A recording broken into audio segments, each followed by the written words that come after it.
তোমরা 7টি ধ্বংসাত্মক জিনিস থেকে বেঁচে থাকো। তার 1 নম্বরে রয়েছে আশিরকু বিল্লাহ, আল্লাহর সাথে শিরক করা। 2 নম্বরে রয়েছে কাতলুন নফস, মানুষকে হত্যা করা। 3 নম্বরে রয়েছে ও আকলুর রিবা, সুদ খাওয়া। সুদ খাওয়া মহাপাপ, যেসব পাপের কারণে পরকাল হারিয়ে যাবে বলে রাসূল সাল্লাল্লাহু আলাইহি ওয়াসাল্লাম ঘোষণা দিয়েছেন, তার একটি বড় পাপ হচ্ছে সুদ। সম্মানিত দ্বীনী ভাই বোন, আমাদের জেনে রাখা ভালো যে সুদের পাপের জন্য আল্লাহর নবী যে ভাষা উল্লেখ করেছেন, এই ভাষা পৃথিবীর আর কোনো বড় পাপের জন্য উল্লেখ করেননি। শুনলে অবাক হতে হবে, সুদের পাপের ভাষা এমন ভাষা হিসেবে মনে হচ্ছে যে এর চেয়ে নিচে নামার কোনো পথ নেই। রাসূল সাল্লাল্লাহু আলাইহি ওয়াসাল্লাম বলেন, মা ইয়াকুলু দিরহাম রিবা ইয়ালাম আসাদ্দু মিন সিত্তাতি ওয়া সালাসিনা জিনিয়া। কেউ যদি জেনে শুনে 1 টাকা সুদ খায়, তাহলে 36 বার জেনা করে যত পাপ হবে, 1 টাকা সুদ খেলে তার চেয়ে বেশি পাপ হবে।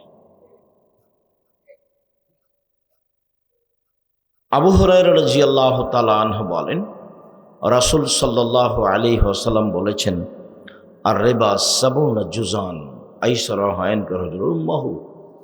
সুদের পাপের 70টি ভাগ রয়েছে, ছোট থেকে বড়, বড় থেকে ছোট। তার সবচেয়ে ছোট ভাগ হলো মার সাথে জেনা করলে যেমন পাপ হয়। শিরক মহাপাপ। বাংলাদেশের ছেলে মেয়ে বাড়ি থেকে বের হয়ে স্কুলে গেলেই বলে, ও কালিমা তোমার আকাশ, ও কালিমা তোমার বাতাস। আকাশ বাতাস তো আর কালিমার নয়। বাংলাদেশের ছেলে মেয়ের জন্মসূত্রেই শিরক, মানে মরার পরে জান্নাতের পথ তেমন আশা করা যায় না। ভারত, বাংলাদেশ, পাকিস্তানে, বিশেষভাবে বাংলাদেশে শিরকের বন্যা। আমরা তো বলি যে বন্যা পানির বন্যা, আসলে শিরকের বন্যা এদেশের মাটিতে চলছে।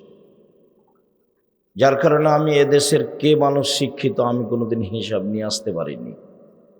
যারা খুব স্বাগত জানিয়ে আগ্রহ সহকারে এইসব গান বলে, তাকে আমি শিক্ষিত মানুষ বলতে আমি কষ্ট পাই। কেনই বা বলবো?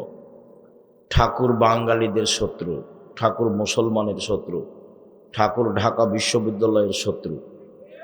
ভারত, বাংলাদেশ, পাকিস্তানের মুসলমান যখন ইংরেজদের হাতে নির্যাতিত, তখন ঠাকুর লন্ডনে মুছ পাকায়। সেই ঠাকুরের গান আমার ছেলে মেয়ে বলবে। ঠাকুর প্রত্যেক বাক্যে বলছে সব সময়, এই আকাশ কালিমার, এই আকাশ বাতাস কালিমার। অথচ আকাশ বাতাস কালিমার নয়, শিরক দিয়ে ঘেরা এদেশ। পৃথিবীর সবচেয়ে বড় পাপ হলো শিরক, কিন্তু ভাষা এমন নয়। পৃথিবীর 2য় মহাপাপ হলো পিতামাতার অবাধ্য চলা, কিন্তু ভাষা এমন নয়। পৃথিবীর 3য় মহাপাপ হলো মিথ্যা সাক্ষী দেওয়া। বগুড়া জেলে 20 বছর, 25 বছর, 10 বছর থেকে কত মানুষ জেলে আছে যে নিজেই জানে না আমি কেন জেলে। জজ জানে না ঘটনা কি, উকিল জানে না ঘটনা কি, সাক্ষীও জানে না ঘটনা কি। সাক্ষীকে বলেছে তোমাকে আমি 50,000 টাকা দিব, এভাবে সাক্ষী দিবা। তখন সাক্ষী জজের সামনে বলছে যে আমি 2 চোখে মারতে দেখেছি, অথচ যার কথা বলছে সে সেদিন বগুড়াই ছিল, কিন্তু বলছে যে আমি 2 চোখে দেখেছি। তার নাম মিথ্যা সাক্ষী। রাসূল সাল্লাল্লাহু আলাইহি ওয়াসাল্লাম যেভাবে বলেছেন, তাতে মিথ্যা সাক্ষী পৃথিবীর 3য় মহাপাপ। মিথ্যা সাক্ষী মহাপাপ, এ কথাই ঠিক, এবং সিরিয়ালে 3 নম্বর মহাপাপ, কিন্তু তার ভাষা এমন নয়। ওই হাদিসের সিরিয়ালে 4 নম্বর মহাপাপ হলো সুদ খাওয়া, কিন্তু ভাষা সুদের যেভাবে আল্লাহ নবী উল্লেখ করেছেন, পৃথিবীর আর কোনো পাপের ভাষা এমন নয়। তিনি বলেন, কেউ যদি জেনে শুনে 1 টাকা সুদ খায়, তাহলে 36 বার জেনা করে যত পাপ হবে, 1 টাকা সুদ খেলে তার চেয়ে বেশি পাপ হবে। রাসূল সাল্লাল্লাহু আলাইহি ওয়াসাল্লাম বলেন, সুদের পাপের 70টি ভাগ রয়েছে, ছোট ভাগ হলো মার সাথে জেনা করলে যেমন পাপ হয়। জেনা তো মহাপাপ। রাসূল সাল্লাল্লাহু আলাইহি সাল্লাম বলেন, আল বিক্রু বিল বিক্রি জিলদু তাগরিবু সানা। অবিবাহিত ছেলে মেয়ে যদি জেনা করে, তাহলে তাকে 1 বছরের জন্য 100 লাঠি পিটিয়ে এলাকা থেকে তাড়িয়ে দিতে হবে। তিনি বলেন আসাইবু বিসাইব রাজম, বিবাহিত পুরুষ নারী যদি জেনা করে তাহলে তাকে ইট ঢেল পাথর দিয়ে মেরে মেরে মেরে ফেলতে হবে, তার বেঁচে থাকার কোনো সুযোগ নেই। উল্লেখ্য যে 3 শ্রেণীর মানুষকে হত্যা করতে হয় অপরাধের কারণে। 2 শ্রেণীর মানুষের বাঁচার পথ আছে।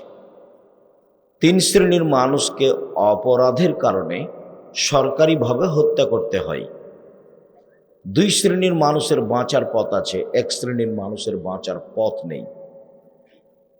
2 শ্রেণীর মানুষের বাঁচার পথ, 1 শ্রেণীর মানুষ হচ্ছে কেউ যদি বলে আমি কোরআন মাজিদ মানি না, তাহলে সে মোরতাদ, তাকে সরকারিভাবে হত্যা করতে হবে। তাকে ফাঁসির মঞ্চে নিয়ে আসা হয়েছে, ফাঁস গলায় দেওয়া হবে। ও তখন বলছে আমার ভুল হয়েছে, আমার ভুল হয়েছে, আমি কথা ফিরিয়ে নিলাম। তখন তার আর ফাঁসি হবে না। অপরাধ ছিল ফাঁসির, কিন্তু কথা ফিরিয়ে নেওয়াতে তার আর ফাঁসি হলো না। 2 কেসাস, আপনি যদি আমাকে হত্যা করেন তাহলে আমার বাপ মা আপনাকে হত্যা করে নেবে, এর নাম কেসাস। আপনি যদি আমাকে হত্যা করেন আমার বাপ মা আপনাকে হত্যা করে নেবে, এর নাম কেসাস। এটাই আল্লাহর বিধান। এখন আপনাকে মঞ্চে নিয়ে যাওয়া হয়েছে, ফাঁসি গলায় দেওয়া হবে। তখন আমার বাপ মা বলছে না না, আমরা মাফ করে দিলাম, আমরা কেসাস নিব না, আমরা মাফ করে দিলাম, আমরা কেসাস নিব না। তাহলে তাকে ফাঁসির মঞ্চ থেকে নামিয়ে নিতে হবে, তার ফাঁসি হবে না। 2 বিবাহ করার পরে যদি কেউ জেনায় লিপ্ত হয়, এই ছেলাই কথা বলো কেন? আর যে কথা বলছে কি বোকা মানুষ নাকি? তোমরা তাকে ওইদিকে নিয়ে যাও।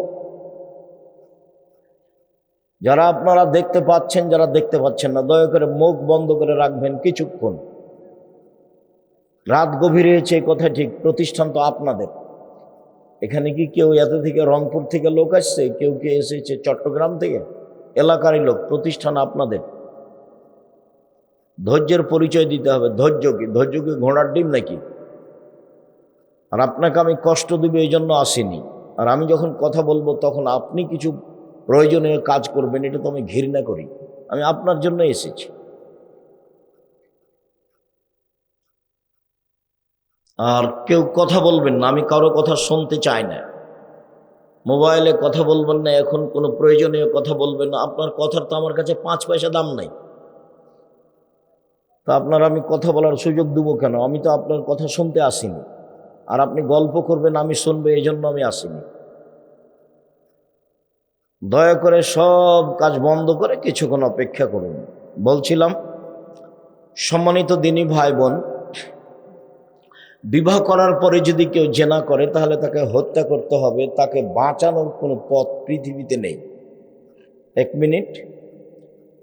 গামেদিয়া সম্প্রদায়ের একজন মহিলা আসলো, এসে আল্লাহ রসুলকে বলছেন তাহিরিনিয়া রসুল আল্লাহ, আল্লাহ রসুল আমাকে পবিত্র করেন।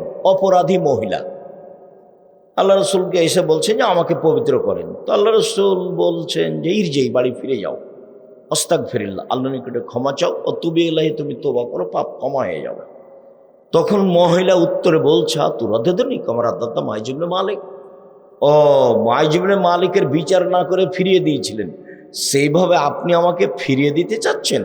অনাহবলা মিনা জেনা, আমার পেটে অবৈধ সন্তান রয়েছে, আমার বিচার করে দেন, আমি এমনি ফিরে যাব না। তার অবস্থা দেখে আল্লাহ রসুল বললেন আচ্ছা ঠিক আছে, ইরজে ইহাতা তালে দি, বাড়ি চলে যাও, যেদিন তোমার বাচ্চা প্রসব হবে সেদিন আসছে, আমি বিচার করে দেব। মহিলা চলে গেল। মুসলিম গ্রন্থে এসেছে যেদিন বাচ্চা প্রসব হয়েছে সেদিনই মহিলা বাচ্চাকে ন্যাকড়ায় জড়িয়ে নিয়ে এসে রাসূলের দরবারে বলছে আল্লাহ রসুল, এই যে সন্তান প্রসব হয়েছে, বিচার করে দেন। অবস্থা দেখে অবাক হয়ে আল্লাহ রসুল বললেন ইরজেই, বাড়ি ফিরে যাও, আস্তাগফিরুল্লাহ, ইরজেই, বাড়ি ফিরে যাও, ফারদিহি, বাচ্চাকে দুধ খাও, আত্মাফতেমিহে, যেদিন বাচ্চা দুধ ছেড়ে দেবে সেদিন আসো, বিচার করে দেবো। ইসলামী নীতি। মহিলা বাচ্চা নিয়ে চলে গেল, বাচ্চাকে 2 বছর দুধ পান করালো। 2 বছর পরে বাচ্চা নিয়ে বিচারালয়ে উপস্থিত, তখন বাচ্চার হাতে 1 টুকরা রুটি রয়েছে। রুটি প্রমাণ করে যে বাচ্চা খাদ্য খেতে পারে। আল্লাহ রসুল বললেন শোনো, তোমাদের একজন এই বাচ্চাটাকে লালন পালন করো। একজনের হাতে দিয়ে বললেন। তিনি বললেন সঙ্গী সাথী শোনো, একে মাঠে নিয়ে যাও, গর্ত খুঁড়ে বুক পর্যন্ত মাটিতে পুঁতে দাও, সোমবার জিমুহা, তারপরে ইট ঢেল পাথর দিয়ে তাকে মেরে মেরে মেরে ফেলাও। সাহাবীগণ বললেন, আমরা তাকে মাঠে নিয়ে গেলাম, গর্ত খুঁড়ে বুক পর্যন্ত মাটিতে পুঁতে দিলাম, চতুর্দিক থেকে ইট ঢেল পাথর মারতে লাগলাম। খালিদ বিন ওয়ালিদ বলেন, আমি একটা পাথর তার মুখের উপরে মারলাম, পাথরটা মুখে লেগে মুখ ফেটে রক্ত ছিটে এসে খালিদের গায়ে লাগলো। সাব্বাহা, খালিদ তাকে গালি দিয়ে বসলেন। তাদের ভাষায় এরকম কিছু যে আমাদের ভাষায় হতে পারে, ছি ছি ছি ছি, একজন জেনাকারিনী মহিলার গায়ের রক্ত আমার গায়ে লাগলো, এরকম কথা তিনি বললেন। তখন আল্লাহ রাসূল বললেন, মাহলেনা খালিদ, খালিদ থামো, একে গালি দিও না। আল্লাহ তাওবা তাওবাতান তাওবা সাহেব মাকসিল্লাহ গফিরালাহু। এ মহিলা এত ক্ষমা ভিক্ষে চেয়েছে আল্লাহর কাছে, এত তওবা করেছে, এরকম তওবা যদি বড় থেকে বড় পাপী করে তবু তার পাপকে ক্ষমা করা হবে। খালিদ, একে গালি দিও না। আবার বললেন, খালিদ, এর তওবা যদি মদিনার লোককে ভাগ করে দেওয়া হয় তাহলে সবার পাপ ক্ষমা হয়ে যাবে। এরপরে তিনি তার জানাজা করলেন, কাফন দাফন করলেন। তিনি বুঝলেন যে তার পাপ ক্ষমা হয়ে গেছে। হাজারো মানুষকে তার পাপ তওবা ভাগ করে দিলে সবার ক্ষমা হয়ে যাবে, মানে তার তো ক্ষমা হয়েই গেছে। তারপর আল্লাহর নবী নিজে জানাজা করালেন, মানে ক্ষমা হয়ে গেছে। তিনি নিজে কাফন দাফন করলেন, তিনি সব কিছু করলেন। পৃথিবীর এত বড় মানুষ তাকে বলতে পারলেন না যে যাও তোমার পাপ ক্ষমা হয়ে গেছে, তোমার বিচার হবে না, এই কথা বলতে পারলেন না। মুহাম্মদ সাল্লাল্লাহু আলাইহি ওয়াসাল্লাম শরীয়তের কাছে নিজেই জিম্মি, উপর থেকে যেটা ফায়সালা আছে সেটাই করতে হবে। তিনি ঘোষণা দিলেন সে নিষ্পাপ এখন, কিন্তু তার বিচার তিনি রক্ষা করতে পারলেন না। তার মানে বিবাহ করার পরে জেনায় লিপ্ত হলে তার বেঁচে থাকার কোনো পথ নেই। ক্ষমা চাইলে ক্ষমা হবে, আশা করতে হবে এটা ইনশাআল্লাহ আল্লাহ ফেরাউনকে ক্ষমা করতে পারেন, সেটা তার ব্যাপার। বলছিলাম যে জেনার পাপের গতিবিধি এত কঠিন, এরপরেও ভাষা এরকম নয় সুদের ভাষা যেমন, এটা হলো মূল কথা। জেনার পাপের ভাষা এরকম নয়। মানুষকে হত্যা করা মহাপাপ, কিন্তু ভাষা এমন নয়। শিরক করা মহাপাপ, কিন্তু ভাষা এরকম নয়। বাপ মায়ের অবাধ্য চলা পৃথিবীর দ্বিতীয় মহাপাপ, কিন্তু ভাষা এমন নয়। রাসূল সাল্লাল্লাহু আলাইহি ওয়াসাল্লাম বলছেন, কে যদি জেনে শুনে 1 টাকা সুদ খায়, 36 বার জেনা করে যত পাপ হবে, 1 টাকা সুদ খেলে তার চেয়ে বেশি পাপ হবে। অবাক কথা। রাসূল সাল্লাল্লাহু আলাইহি ওয়াসাল্লাম বলেন, সুদের পাপের 70টি ভাগ রয়েছে। ছোট ভাগ হলো মার সাথে জেনা করলে যেমন পাপ হয়। কি দিয়ে বুঝায় আপনাকে আমি সুদ কি জিনিস? তোমার মা তো কিস্তি তুলে নানান কিছু করছে, তুমি জানো তোমার চোখের সামনে যে একটা লোক বাড়ি, যারা সুদ কিস্তিতে তুলে টাকা উঠাচ্ছে তাদের বাড়ি হারিয়ে যাবে। কেন? এটাও একটা অবাক যে অন্য কোনো পাপের কারণে ফলাফল এরকম হবে, সুদের যে ফলাফল আল্লাহ রাসূল ওভাবে বলেন। আল্লাহ রাসূল বলছেন, আল্লাহ বলছেন, পৃথিবীর মানুষ শুনে রেখো, ইয়ামহাকুল্লাহু রিবা ওয়া ইউরবিস সাদাকাত। সুদ মানুষের টাকাকে কমিয়ে দেয়, দান মানুষের টাকাকে বেশি করে দেয়। এই পাপের ক্ষমতাই ভিন্ন। পৃথিবীর মানুষ শুনে রেখো, সুদ মানুষের টাকাকে কমিয়ে দেয় আল্লাহ বলছেন, দান মানুষের টাকাকে বেশি করে দেয়। আব্দুল্লাহ ইবনে মাসউদ বলেন, রাসূল সাল্লাল্লাহু আলাইহি সাল্লাম বলেছেন, ইন্নার রিবা ওয়া ইন কাসরা, সুদ যদিও বাহ্যিকভাবে বেশি হয়, ফাইনা আকিবাতাহু তাসরিল কাল্লিন, কিন্তু তার শেষ ফলাফল হচ্ছে নিঃস্ব। সুদ খাবে যে নিঃস্ব হবে সে, এ কথা আল্লাহর নবী বলেন। সুদ খাবে যে তার টাকা কমে যাবে, এ কথা আল্লাহ তাআলা বলেন। আর আমি আব্দুর রাজ্জাক বিন ইউসুফ দুইটার সমন্বয়ে বলেছি, সুদ খাবে যে তাকে একদিন না একদিন ভিক্ষা করতেই হবে, নিশ্চিত ভিক্ষা করে খেতে হবে। সে নিজে খাবে, না হলে তার ছেলে মেয়ে খাবে, কেউ না কেউ খাবে, এই টাকা থাকবে না। সাধারণত সুদ খেলে দেশের টাকা 2-1 জন ধনী মানুষের কাছে চলে যায়, বাকি লোক নিঃস্ব হয়ে যায়। সাধারণত সুদ খেলে পৃথিবীর 2-1টা দেশে টাকা চলে যায়, বাকি দেশগুলি দেউলিয়া হয়ে যায়। ওটা তো আল্লাহর বিধান, হতেই হয়। বহু পরিবার আপনাদের চোখের সামনে কিস্তি তুলে কি কি করছিল, দেখুন বাড়িটা নিয়ে নিয়েছে ব্যাংকওয়ালা, ও এখন রাস্তায় নেমে গেছে, বাড়িটাই নেই। আপনাদের চোখের সামনে আছে কিনা আমি আমার বাসার সামনে দেখেছি, বাড়িটাই নেই। কিস্তিতে টাকা উঠিয়েছিল, এখন আর ও বাড়িটাই নেই, গেছে সব। তা আল্লাহ বলছে। আরেকটা জরুরি কথা যে আল্লাহ তাআলা বলছেন ওয়াহাল্লাল্লাহুল বায় ওয়া হাররামার রিবা, আল্লাহ সুদকে হারাম করলেন আর ক্রয় বিক্রয় ব্যবসাকে হালাল করলেন। পাশাপাশি দুইটা এমন কেন? আল্লাহ তাআলা বলেন, পৃথিবীর মানুষ শুনে রেখো, সুদ চিরদিনের জন্য হারাম। আল্লাহ তাআলা বললেন, পৃথিবীর মানুষ শুনে রেখো, ব্যবসা চিরদিনের জন্য হালাল। সুদ হারাম, ব্যবসা হালাল। পাশাপাশির রহস্য কি? ওই সময় এক শ্রেণীর মানুষ বলতো, সুদেও টাকা বাড়ে, ব্যবসাতেও টাকা বাড়ে, তা একটা জায়েজ একটা না জায়েজ কেন? দুটাই জায়েজ হবে। সুদ খেলেও টাকা বাড়ে, ব্যবসা করলেও টাকা বাড়ে, তো দুটাই জায়েজ হবে, তো একটা হারাম একটা হালাল কেন? আমি এক ধরনের বলতাম, কিন্তু আব্দুল্লাহর বক্তব্য একদিন শুনছিলাম আমি, যখন ও লন্ডন থেকে আসলো, তখন আমি বুঝলাম যে ওহো, সুদের ঘটনা তো তাই। আমি তো কোনো দিন ধরতে পারিনি এটা, আমি তো অনুবাদ করি এবং বলি।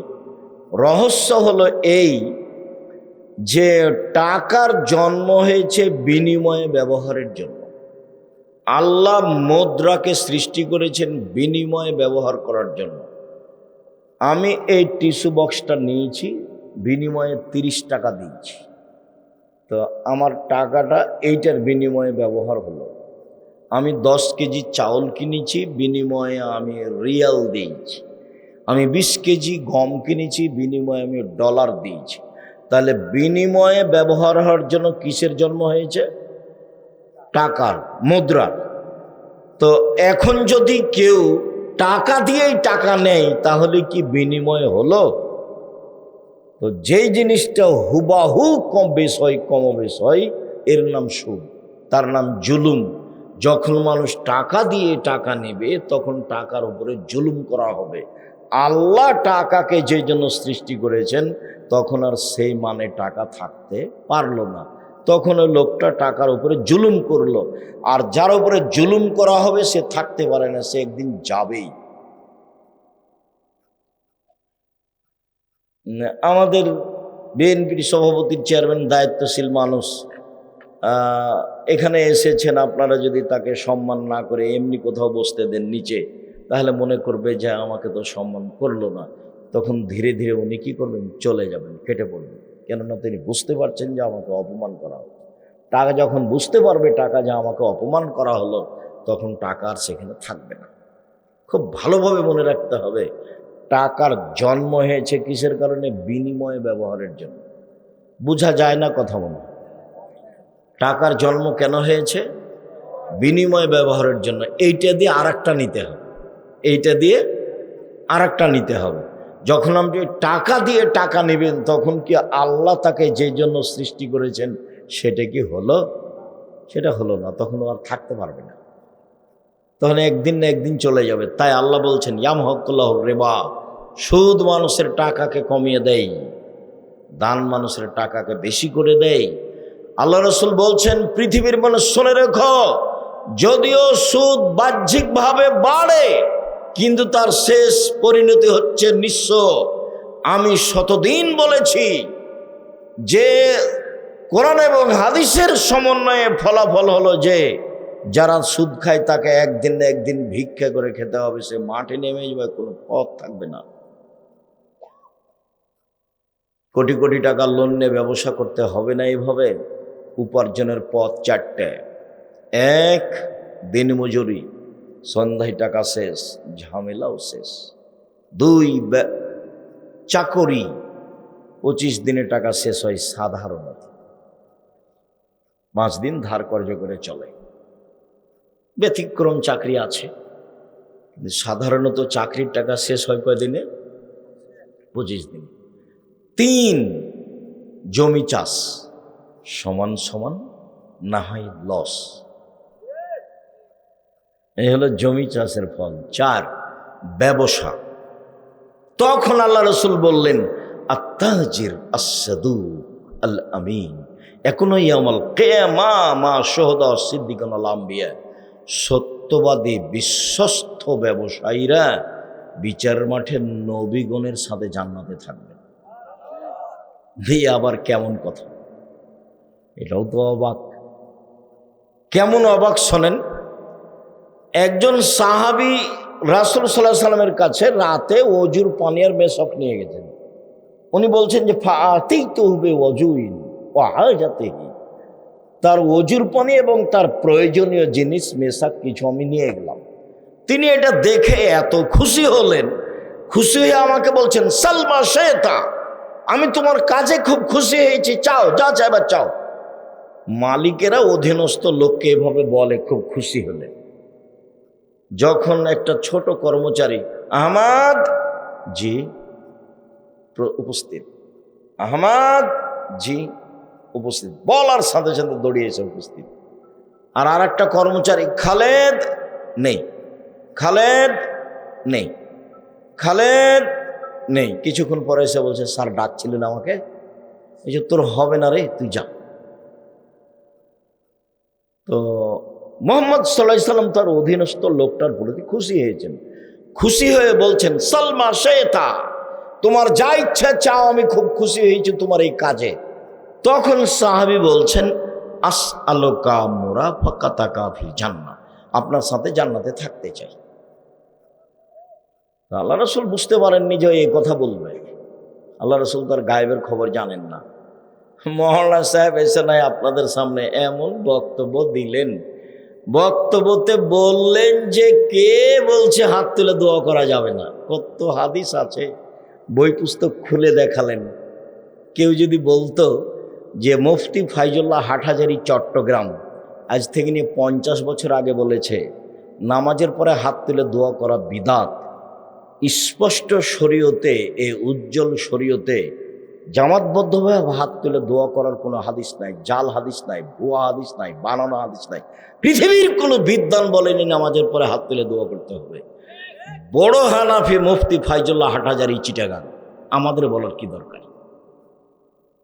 মুফতি ফাইজুল্লাহ হাটহাজারী চট্টগ্রাম বড় মুফতি, আজ থেকে 50 বছর আগে কলমে লিখেছে যে নামাজের পরে হাত তুলে দোয়া করতে হবে। তার জাল হাদিসও নাই, ভুয়া হাদিসও নেই,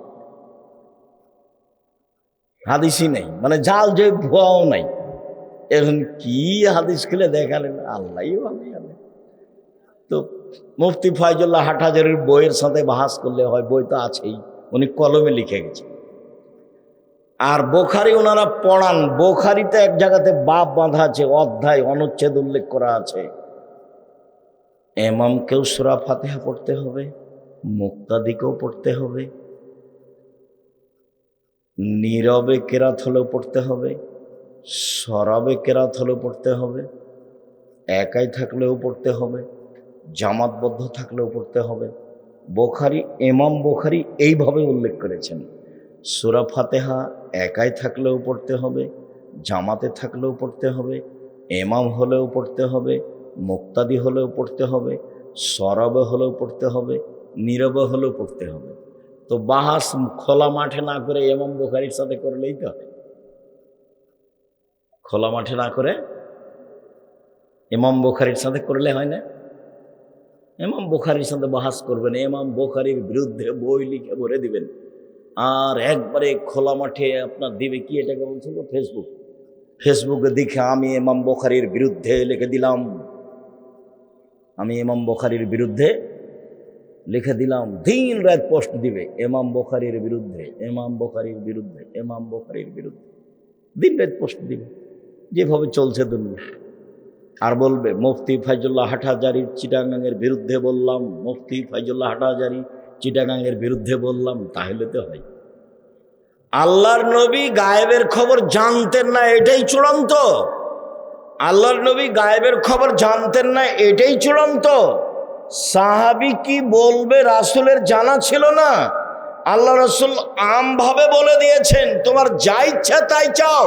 তখন সাহাবী বলেছেন আপনার সাথে জান্নাতে থাকতে চাই। তখন আল্লাহ রাসূল বলছেন আওয়া গায়রা জালেক, না না না না না না, এটা নয়, এটা নয়, এটা নয়, অন্য কিছু চাও। কেন? যেভাবে বলেছেন সেভাবে উত্তর দিন, ঠিক আছে জান্নাতে নিয়ে থাকবো। মানে ও তো কি বলবে রাসূলের জানা ছিল না, এমন দাবি জানিয়েছে যেটা আল্লাহ রাসূল জানতেন। দেখলেন যে ওহো, এ দাবি তো আমি পূরণ করতে পারবো না। তখন আল্লাহ রাসূল বলছেন আওয়া গায়রা দালেক, না এটা নয়, এটা নয়, অন্য কিছু চাও। তখন সাহাবী বলছেন হো জাকা, ওটাই চাই, ওটাই চাই। তখন আল্লাহ রাসূল বলছেন যে আইন্নী আলা নাফসিক বিকাসরাতিস সুজুদ, তুমি একটু বেশি বেশি তাহাজ্জুদ পড়ে আমাকে সাহায্য করো। মুহাম্মদ সাল্লাল্লাহু আলাইহি ওয়াসাল্লাম বলছেন আমাকে সাহায্য করো বেশি তাহাজ্জুদ পড়ে, আমি তোমাকে জান্নাতে নিয়ে পাশে থাকার চেষ্টা করব। আর এখন আল্লাহ রাসূল বলছেন সত্যবাদী বিশ্বস্ত ব্যবসায়ীরা নবীর সাথে জান্নাতে থাকবেন। বহু বচন বলেছেন নবীগণের সাথে, সিদ্দিক সোহদাদের সাথে। ব্যবসা কি জিনিস? অবাক কথা। ব্যবসা কি জিনিস? যদিও আল্লাহ রাসূল বলেছেন কেউ যদি দুইটা মেয়ের লালন পালন করে, দুইটা মেয়ে, দুইটা বেটি, তাহলে আমি মুহাম্মদ সাল্লাল্লাহু আলাইহি সাল্লাম আর সেই লোক জান্নাতে এভাবে থাকবো, পিতা আর আমি। তখন আঙ্গুল দুটো জমা করে দেখালেন এইভাবে। তার মানে একসাথে লেগে থাকবো সেই পিতা যেই পিতা দুইটা মেয়ের লালন পালন করে। তো আমরা তো আর বুঝতে পারিনি লালন পালন কি জিনিস। তখন আল্লাহ রাসূল বললেন পৃথিবীর মানুষ শোনো, পিতার লালন পালন মানে হলো এক, আল্লামাহুন্না, মেয়েকে বিদ্যা শিখিয়ে দিল। দুই, আদাবাহুন্না, মেয়েকে শিষ্টাচার শিখিয়ে দিল। তিন, আহসানা ইলাইহিন্না, মেয়ের সাথে ভালো আচরণ করলো। চার, জাওয়াজাহুন্না, মেয়ের বিবাহ শাদী দিয়ে দিল। সেই পিতা আর নবী একসাথে এভাবে থাকবেন। তবে একে বিদ্যা শিখিয়ে দিল, ভালো কথা। শিষ্টাচার শিখিয়ে দিল, বাপে তো জানে না শিষ্টাচার কাকে বলে। তোমরাই বলো, বহু মহিলা এখানে এসেছে, কালকে সকালে উঠে ভ্যানিটি ব্যাগ নিয়ে আর চিকন বোরকা পরে বাজারে চলে যাবে, এইটাই কি শিষ্টাচার?